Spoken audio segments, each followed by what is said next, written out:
Hello my crafty lovelies, this is take two. Somehow I lost the first one.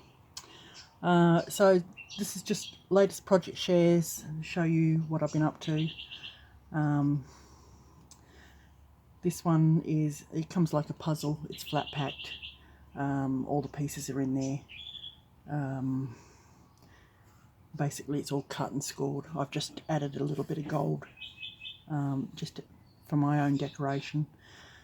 It doesn't have a music box in it, but I think it's rather gorgeous. The only problem is the scores here where it bends, they do tend to break. So some of the pieces are in multiples, and I have lost a little piece right in the center there because that's kind of awkward to do that. But anyway, I think it turned out rather nice. It has a little decorative drawer in here, and as you can see it's a gramophone. So that's that one. Lots of little pieces. I think that took me about 2.5 hours to make that in total, and I made it in a couple of half-hour sessions. So, but that was yeah, just to fill in my days while I was recovering. And then there's this one, similar kind of project, but this one does have a music box in it. I've altered the colours because it had a lot of colours on here. As you can see under here, it's very multicoloured, and that was the whole of the top section, and I just thought it was a bit too much. So I've painted it up. I've actually covered the edges so that they look like one piece rather than multiple pieces. And I've filled in some of the background here because it was very busy and I wasn't happy with that. So, I mean, I still want it colourful, but I just didn't want as much on there. I've replaced the plants, which were cutouts, with real plants, and popped them in instead, just to give it a bit of life. And like I said, this one does have a music box, so, and it's a working model.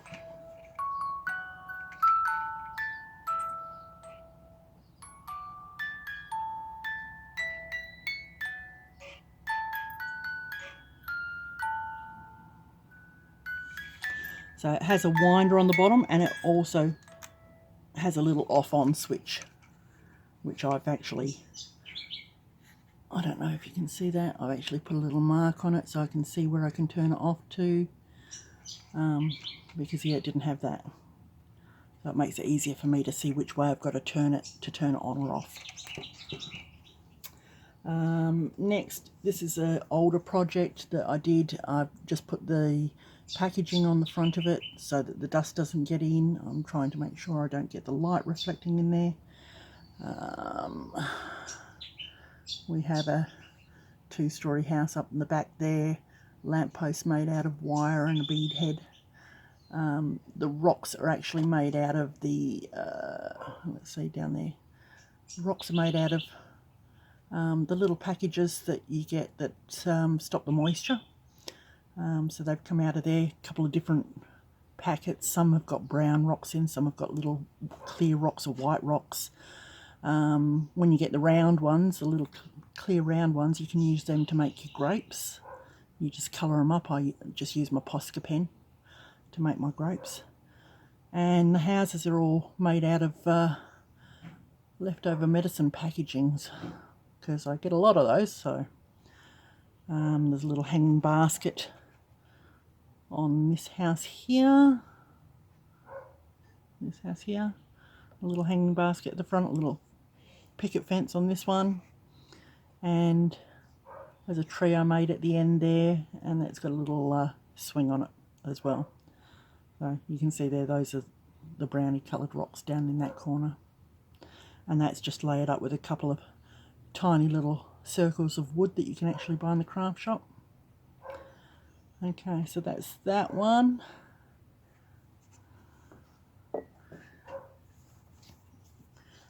Similar here, this one is actually made in a box that a wallet came in, so it's already got the plastic at the front, and you can take the lid off, and you can see that it's got the layers here. This is just cardboard, some wood. I've got my little moss in there and my little houses and some of the rocks down here, and a bit of glue and colouring to make my water. So that was, yeah, just a quick project just to fill in a bit of time. And the background's just obviously just paper. So, and you can put the lid back on, and that was ready to go. So I'd hope to get a few more of those. So the last one here, I went to my local op shop and I found a photo frame, and it's quite a large photo frame, and it just had 2 pieces of wood, basically 2 pieces of frame and 2 pieces of glass, and you put the photos between the glass. And I thought, well, I can use each one of those and make a diorama, and my box will actually fit in there. I've actually made that all out of foam core board. I haven't put the roof on yet because I'm still working on it, but I've actually shaped it so that it fits in there, and the glass will protect it. It can be displayed like that. I do plan on putting lighting in this as well. So we go to this first section here, which is my outdoor section. I've got a little bit of a pergola at the moment. Well, just one piece of stick across there, but I'm not sure whether I'm going to add to that yet.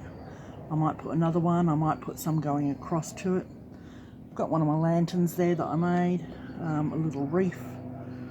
Come down the bottom and there's the polyclay. Where are we? The polyclay plants that I've made all up here. And then these ones are made out of paper and cardboard, and this too, and this has got little beads on it, like the micro beads, just to make it look like a flower.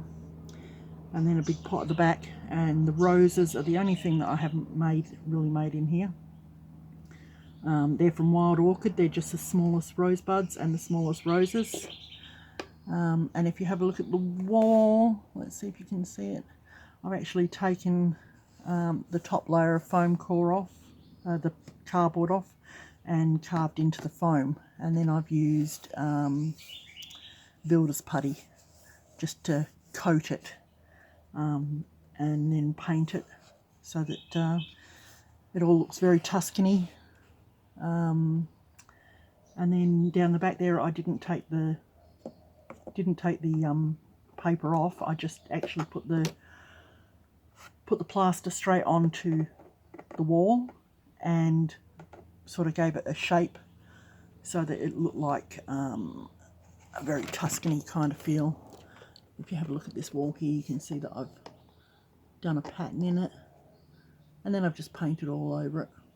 I put my lichen or moss or whatever you want to call it. A little cupboard that I made down there with some flowers in the drawer. Let's see. Sorry, I'm trying to make room here. This is just made out of cardboard. I haven't decided what I'm going to put in it yet. I think I'm going to put some seed packets in there. The trellis I made out of cardboard as well. Just using my cutter and then putting it all together. And down here there's like fish pond rocks that were given to me by my local hydro shop. Because I took some rocks previously and they said, oh look, we've got these ones that, you know, can you use them? Because they can't go in a fish tank because the colours were bleeding. So they had to throw them out. And I said, well, I'll throw them my way. So I scored them. Scored a couple of boxes of those, all different colours. We go to the next room. We have the kitchen. There's Nonna's kitchen. And let's see, there's a wire frame here that I made to hang some little pots on and some utensils. You can see there the potato masher and a spoon and a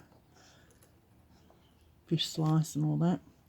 And then we've got a plant up here that I made, and some of my polyclay pots, and some containers. In here we've got some plates. And don't know if you can see that. So there we go. So got a little rack in there, and there's plates in there, and there's some jars and books and things in there. And we've got a container up the back there. It's got a couple of wooden spoons, spatulas in there. There's a whisk, of course your cutting board, tea towel, little under sink area, and I painted everything up. So it looks very nonna style. It's supposed to be like an Italian house. And there's a parcel there with some letters. And my latest project that I've been working on is this right here. I have the little crates of tomatoes. And I've made them all individually, then popped them in the crate and glued them in. A little bit of paper there just to hold the couple on the outside in place, because you've always got to have a bit of spillage, don't you? And there's a second crate there.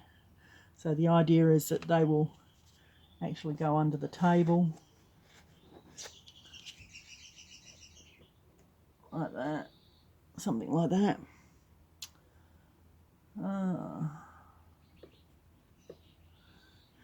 So Nonna can make a tomato pasta. And then these are all little chilies that I've made. And I've got the red and the black, and I've just textured them up. Some have got leaves on, some haven't, because I was going to put them on a rope. So, and they're all different shapes and sizes. And I've taken a piece of cardstock there, and put the string across it, just regular twine with a little knot in the top. And then I've stuck all my chilies on there, make it look like a chili rope. That will actually be hanging in the back of Nonna's house. There you go, like that. And I've done similar with onions. So these are the onions. Oh, let's see, we've got some chilies in there too. These are the onions, and they're all stripy. Like I've mixed my clay so it's got lines in it, so it looks like actual onions. It's got the texture of the onions, and they've got the roots on them. A little bit of nodule on there so that I can stick them on. Again, same theory with the paper and the string, and then just loaded them all on like that. And I think that looks absolutely adorable. And you can see all the different colours and the stripes, and really looks like onions. And the last one, actually this was the first one that I did, was my garlic. So this is the garlics, very tiny little bead of clay, just point at one end, squeezed it, made a point, used a pin and made lines on it so that it had the separations, and then put some tiny little roots on it and baked that. And then I've added them all onto my piece of paper, just loaded them up, worked from the bottom going up so that your top ones sit nicely. I'm just in love with the way that turned out, so yeah. And a trick that I learnt that, well, was some time ago, that when baking all these things in the oven so that you don't burn them and that, because they're so tiny, I use a metal tray. I use a folded up paper bag, like a grocery bag, or takeaway bag, or whatever, the thick paper. And I have a folded up one of those I put in the bottom, I have my baking paper with all my bits and pieces on, and then I make a dome out of metal, tin foil, and fold it up so that they are protected. What happens is the cardboard or the paper at the bottom will protect the bottom of your items, and the dome over the top will stop them from burning. And I generally do about 150 to 175 degrees in my oven, and for about 15 to 20 minutes, even for the small stuff. And so long as they're in that little dome, your colours are going to be protected and they're all going to turn out nice. And that was something that I found that nobody told you, and it doesn't give you those kind of directions on your polyclay or anything like that. But it's brilliant to know because you get all your colours. So anyway, that's my latest share. The last room in here will actually be a lounge room. I haven't decided what I'm doing with it yet. There will be a cupboard in the back there. I actually ran out of this paper, but I know that I was going to put a cupboard there, so that's why I've left it blank. Hope you're all staying well, and I'll catch up with you all soon. Bye, my lovelies.